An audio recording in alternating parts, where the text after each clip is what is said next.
What's going on, guys? It's John DeYoung here, and today I want to talk about why the government will do everything they can to prevent the housing market from crashing, and how much they actually make from the housing sector. The Australian economy is hugely reliant on the housing sector. According to CoreLogic, at the end of November 2019, residential real estate is a $6.8 trillion industry, compared to the Australian Superannuation industry at $2.9 trillion, or Australian limited stocks at $2 trillion. 51.5% of household wealth is held in housing. So when the market takes a hit, we suddenly feel less wealthy. We stop spending or stimulating the economy, consumer confidence goes out the window, and we almost cease transacting our largest financial assets. Not only does this affect the overall economy, but with 386,000 total sales per annum, with a gross value of $248 billion in sales, when residential sales start to slow down, the government also takes a big hit in revenue from the $6.8 trillion industry, which means they have less financial stability to inject back into the economy to get those wheels rolling again. Hence why the RBA halved the cash rate and APRA eased lending restrictions to counter that halt from investors, caused by the proposed negative gearing and capital gains tax discount policy changes in 2019. Well, there may have been a few other unimportant causes, but this is a property channel, so let's blame them. This is only really the tip of the iceberg for what could be done. Phase 2 could lead to quantitative easing or even negative interest rates, which we all want to avoid. But drastic times calls for drastic measures. Anyway, that's another topic for a different video. So let's get on to today's topic. You may be aware of stamp duty and capital gains tax, which is a huge chunk of the revenue that gets paid on every transaction. However, there are so many other goods, services, profits and salaries that all get hit along the way. In this video specifically, I'll be taking Australian averages and more specifically metropolitan Melbourne averages where possible to demonstrate as an example, using those numbers to calculate the financial figures. Also, if you're loving this content, make sure you smash that like button. I'll be as fair as possible using averages for my calculations moving forward. However, let's just presume that all parties involved, including companies, sole traders and individual incomes, are all paying 30% tax on the remaining income after GST, without any tax deductions on top. Therefore, the tax and state revenue figures in this video will not be an exact indication, but more of a reference point without having to go down the rabbit hole of the tax system. I won't be including any construction GST or taxes on the trades and suppliers involved in the construction process. I may do a separate video on that, but let's start calculating from the point where a developer sells a brand new property. According to the Real Estate Institute of Victoria, at the bottom of the market in 2019, the median house price for metropolitan Melbourne was $793,000. So we'll base our sales model on this figure. And if we reverse engineer this 5 years back, taking the average Australian growth of 6.8% per annum, let's say this brand new property sold for $570,000 5 years ago. Using this as our example, let's presume an investor bought this brand new property.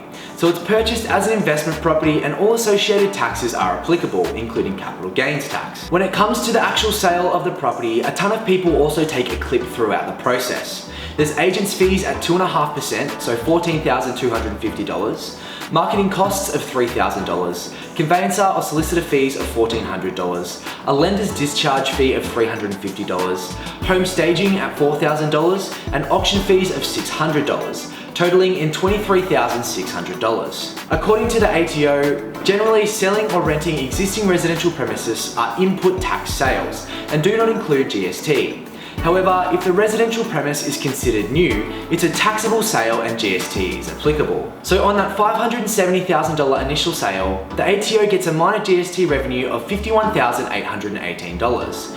Plus with $23,600 worth of expenses, that includes $2,154 of GST.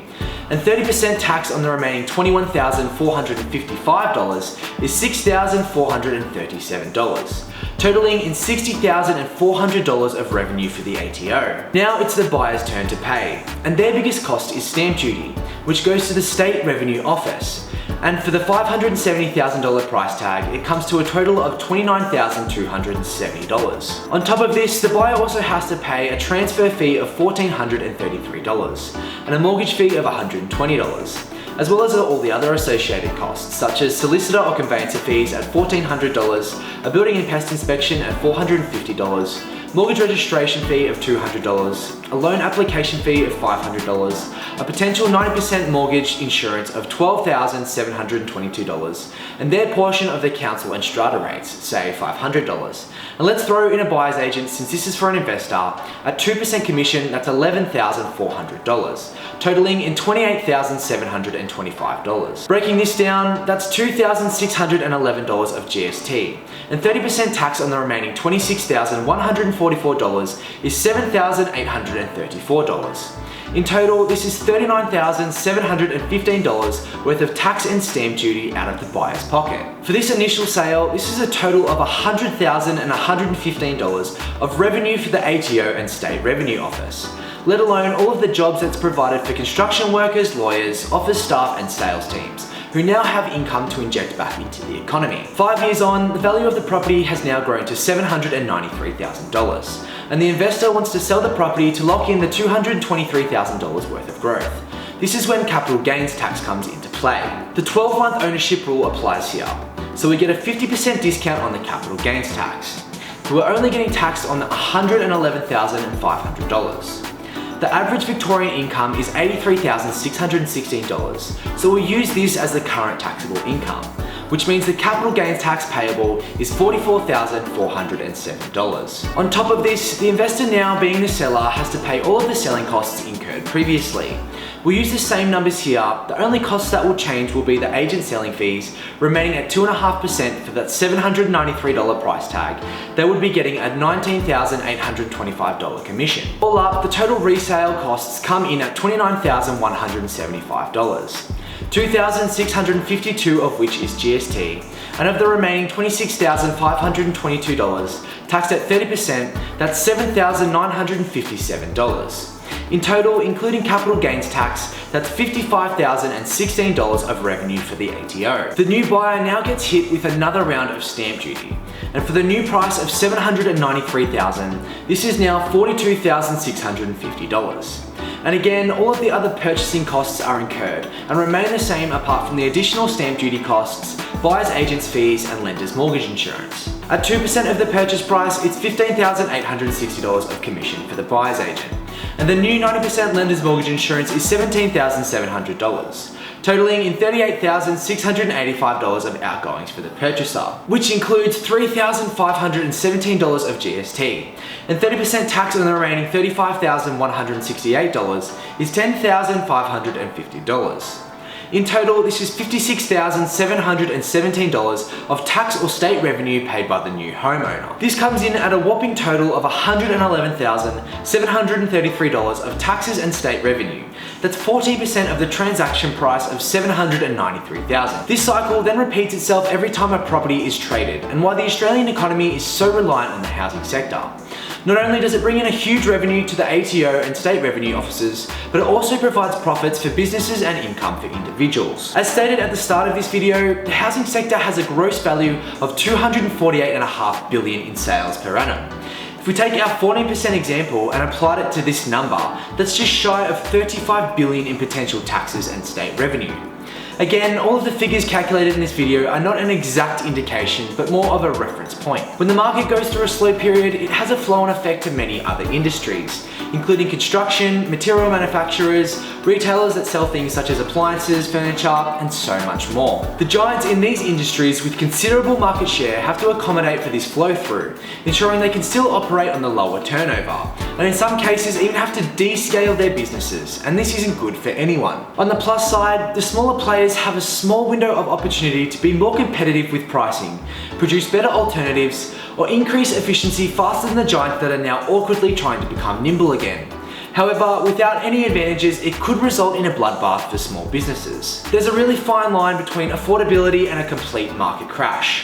I think the RBA, APRA, and the government realise that if housing prices crash and the market comes to a halt, it could have some serious implications on the economy. On the flip side, if housing prices were to grow out of proportion compared to wages, becoming completely unaffordable, it would kind of have a similar effect.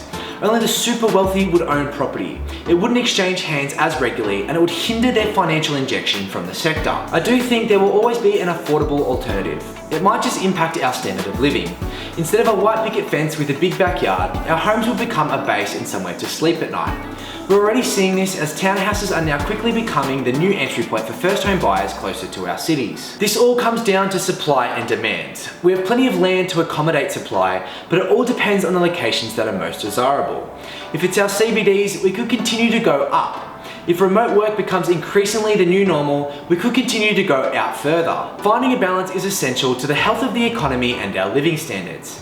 I think it's in everyone's best interest to not let the market surcharge freely without restraint, or implement too many restrictions that toy with borrowing capacities and investor confidence, leading to a major crash. I want to know what you guys think about the economy and the housing market.